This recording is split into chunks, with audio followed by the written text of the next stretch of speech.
What is up, everybody? Welcome back to another video. In today's video, we are back with some more Detroit Lions news. We continue our Lions free agency talk with this video as the Detroit Lions have announced another re-signing on their roster. Take a look at some of the contracts that the Lions have given out, the cap numbers for some of those players, and where the Lions are at projected financially right now. So let's get it started. The city's been down and it found a way to get up. And when you knock us down, we're going to get up. And on the way up, we're going to bite a kneecap off, all right? And we're going to stand up. And then it's going to take 2 more shots to knock us down.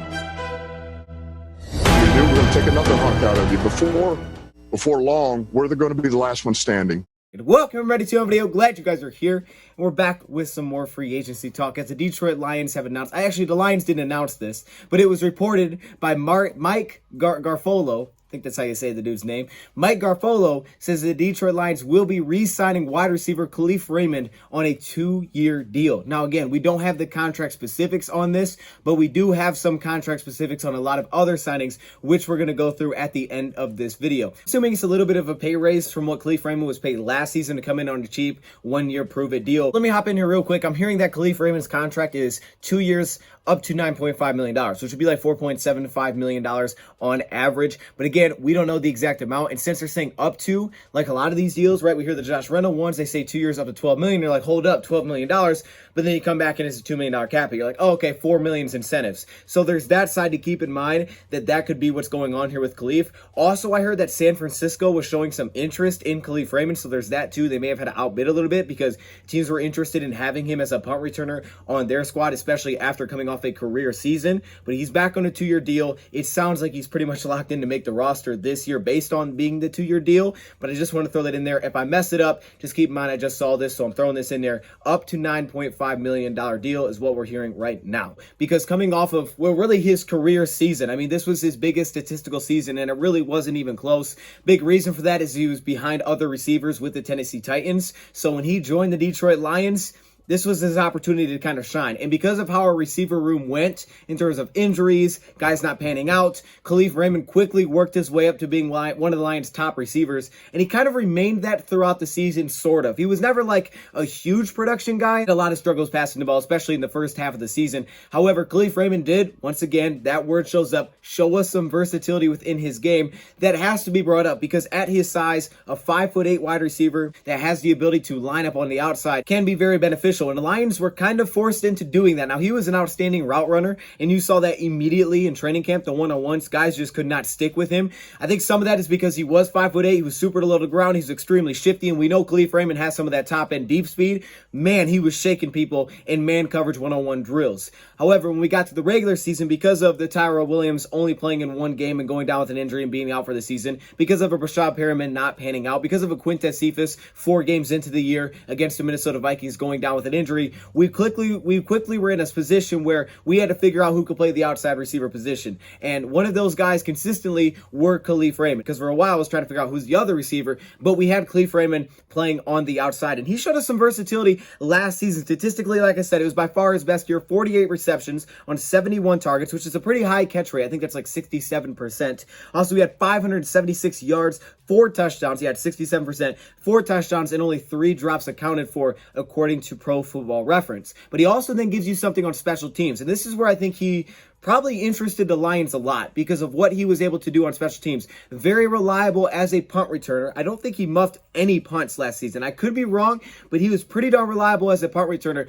Plus, you add on to that, he was also pretty effective as a punt returner. Khalif Raymond last season was 9th in the National Football League in total yards as a punt returner. The yardage numbers are pretty darn close. They're pretty condensed together. But he was also pretty darn high as well in terms of yards per punt return. He was over 11 yards per punt return. Now, I heard the Detroit Lions had interest in a guy like Ray McCloud. Of course, that was a couple days ago. Ray McCloud, kind of a receiver from the Pittsburgh Steelers that kick returns and punt returns. He led the National Football League in kick return and punt return all-purpose yards, but also I think he led the National Football League in kick return yards. While he did that, he still didn't average as many yards per punt return as Khalif Raymond did. You want to have a reliable punt returner. After losing Jamal Agnew, I'm not saying that Khalif is Jamal Agnew, but he was reliable and he was pretty good at what he did. And of course, you're probably getting him back on a cheap deal. So I think that's one very big part of this. Again, I don't know how locked in he is. I'm going to assume it's not a gigantic deal. Maybe it's in the range of 2.5, pushing up to $3 million.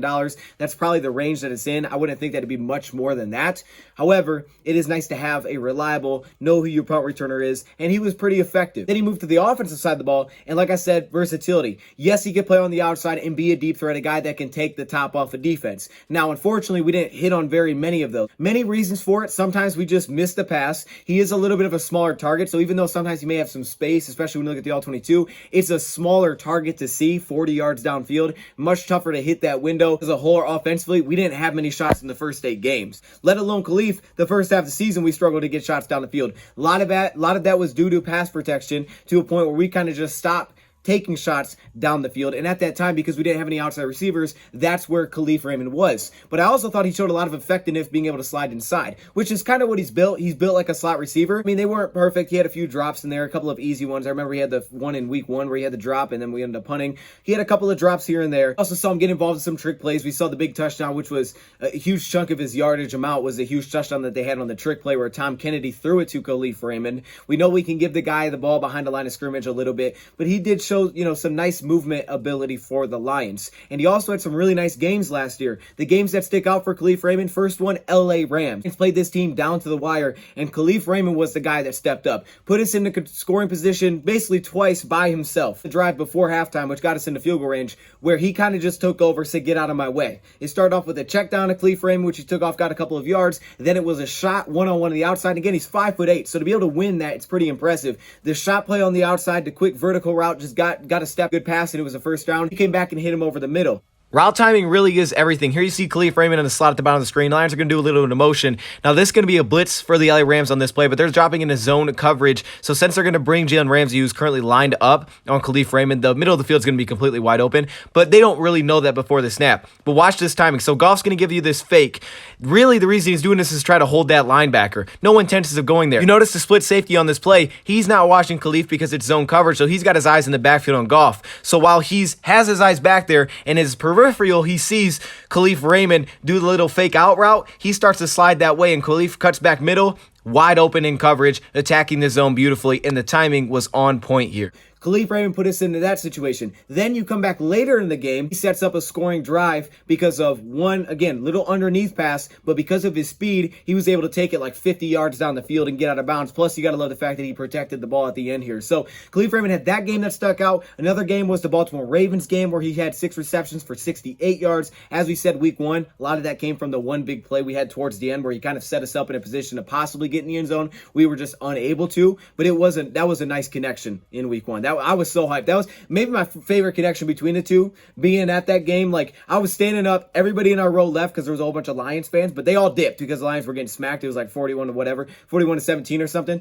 We were getting blown out, but, we were repping. We're like, okay, we're coming back, and we did start to come back. We got really close, and I remember when that throw happened, it was like the ball was just floating, and I'm just like jumping around, running back and forth, man, and it's that catch was awesome. Unfortunately, we didn't get in from there, but that was awesome. And then you also look at the end of the season, of course, a lot of that did come from the trick play that they ran. However, you look from the Chicago game on, right? Our offensive line is pretty much back and healthy for most of those games. Josh Reynolds also added to the mix, and he still showed some production. Not a ton of yards, but instead he did have some production in terms of just catching the football. He had 18 receptions from Chicago on. So that's 1, 2, 3, 4. So that's 6 games, 18 receptions, which of course would be 3 receptions per game. And that came on only 24 targets. So most passes thrown his way were caught during that time span. He averaged 35.5 yards through that span. Now, again, a lot of that is that trick play, but still, it's not bad. Really, throughout the season, I mean, the Lions had issues as a whole on their own, like the Cleveland game. He had 0 receptions, only 1 target. That game we had Boyle, we really didn't throw it all. We only had 77 passing yards. The Philly game, it was a complete disaster, 0 receptions. Games like that, yeah, our offense was just inconsistent last season. Of course, we have a more consistent offense next year, pass protection, better weapons. Hopefully that doesn't become the case again. It was just really bad for the first half of the season, and everybody kind of struggled because of that. But also then you throw in the fact that the Lions want to run the football. It's Dan Campbell, he wants to run the football. You understand that we 3 times after the bye week when Dan Campbell decided to take over play calling, threw the ball 25 times or less.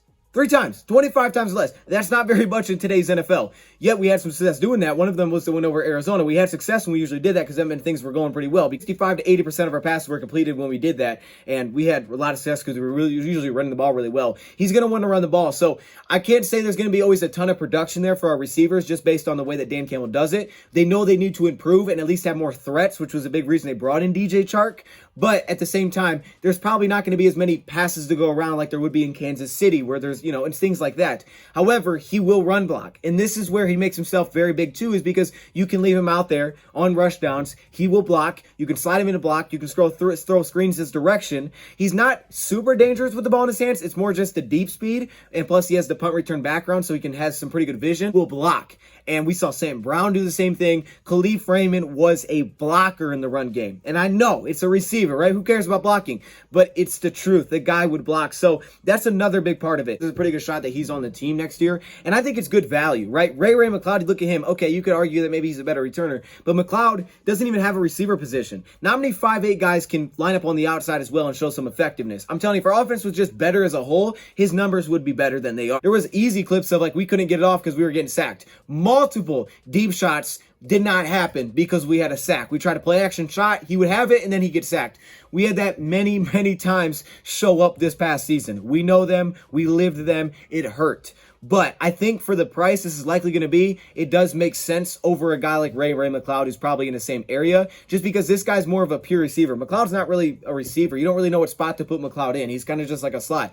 But Khalif can run routes at a high level. So I think that versatility, and the production was still a career season. I mean, 576 yards. That's nothing to scoff at, especially after the tough year that we had offensively. So assuming the price is cheap like that, I think it's a good deal. Under contract next season, they have DJ Chark, Amon-Ra St. Brown, Josh Reynolds, Quintez Cephas, Kalif Raymond, Trinity Benson, Javon McKinley. I believe those are the 8. Oh, and also Tom Kennedy. So 8 guys under contract for the receiver position for next season as of right now. Obviously, not 8 guys are make the final 53-man roster. I think if you came in next season and Kalif Raymond was your 6th receiver, you would feel pretty good about where you're at. Unfortunately, last year, we thought that would kind of be the case. We thought he'd be much lower on the depth chart than he was. But again, Tyrell goes down week 1, doesn't come back. Perriman did not pan out at all. He was supposed to be one of our top receivers, did not pan out at all. Hoping DJ Chark pans out much better. You paid him a lot more. You're expecting him to pan out. He's just coming off an ankle injury. But if he's your 6th receiver, you're really not in a bad spot. I'm not saying he will be, but I'm just saying you're not in a bad spot with that. And Antoine Rodell, they wanted to add a receiver free agency, which they've done, DJ Chark.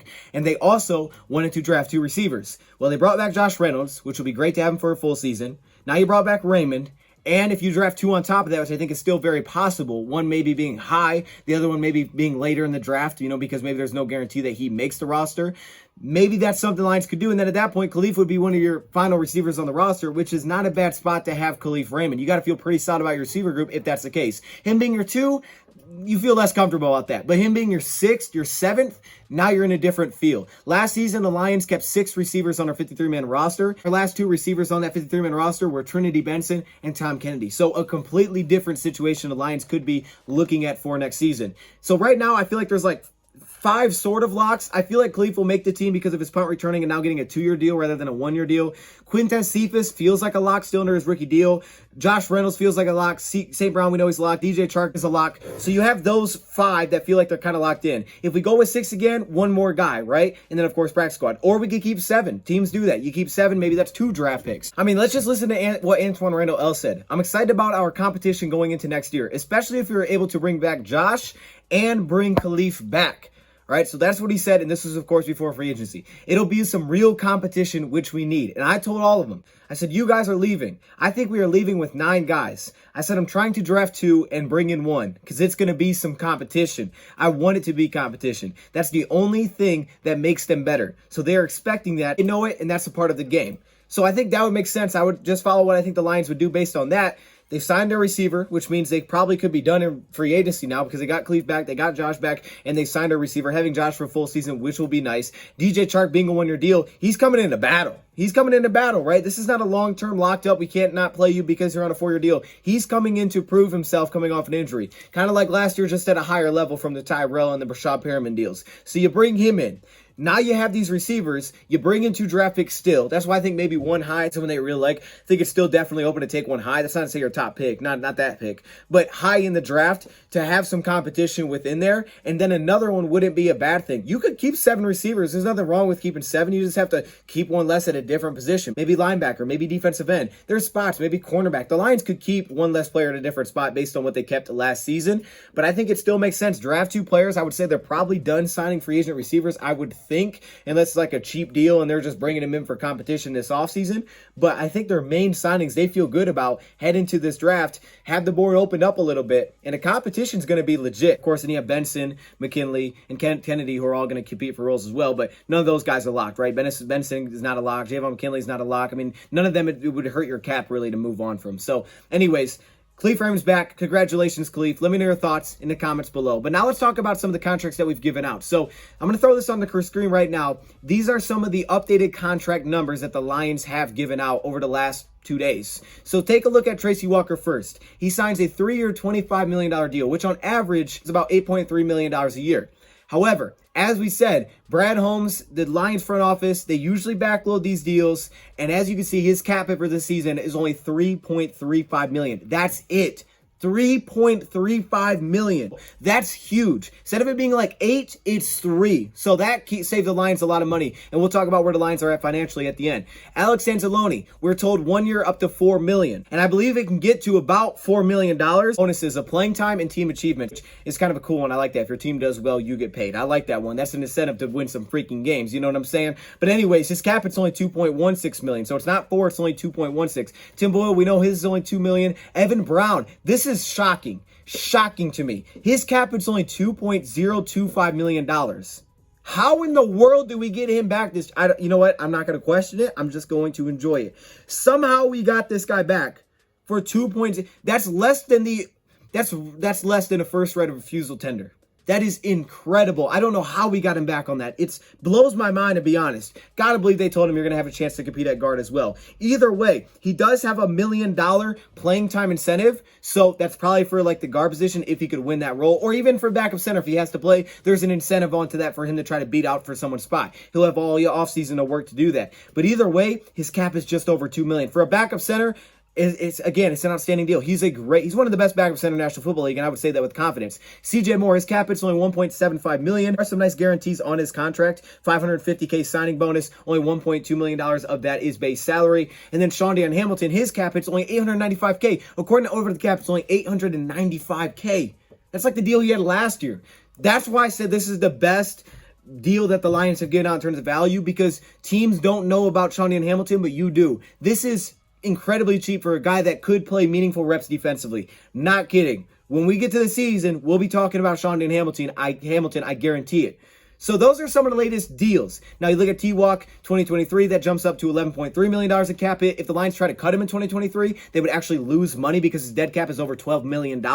So he's kind of locked in for 2 years. But if after 2 years they wanted to move on from him in 2024, while his cap hit is $10.3 million, they would save, I think, roughly about $8 million because his dead cap drops to just over $2 million. So you would still save money. So he's kind of locked in for 2 seasons. Next year his cap goes way up, kind of like how we set up the Romeo deal. It goes way up, but again, salary cap's expected to continue to rise, so it should offset itself a little bit. The Lions hopefully won't have to deal with some of that dead cap. Well, they won't, because Jamie Collins and Tyrell and those cuts, they won't have to deal with that dead cap or the Trey Flowers dead cap, because they're just moving on from that. Look at the bottom. That's where I have the Detroit Lions projected according to Over the Cap in terms of their cap space. This does not include multiple signings because we don't know the cap number for this year. Including the Trey Flowers cut, it's at $27.6 million in cap space. The issue is this does not include DJ Chark's cap number, Kalif Raymond's now cap number, or Charles Harris cap number. Was unable to find it.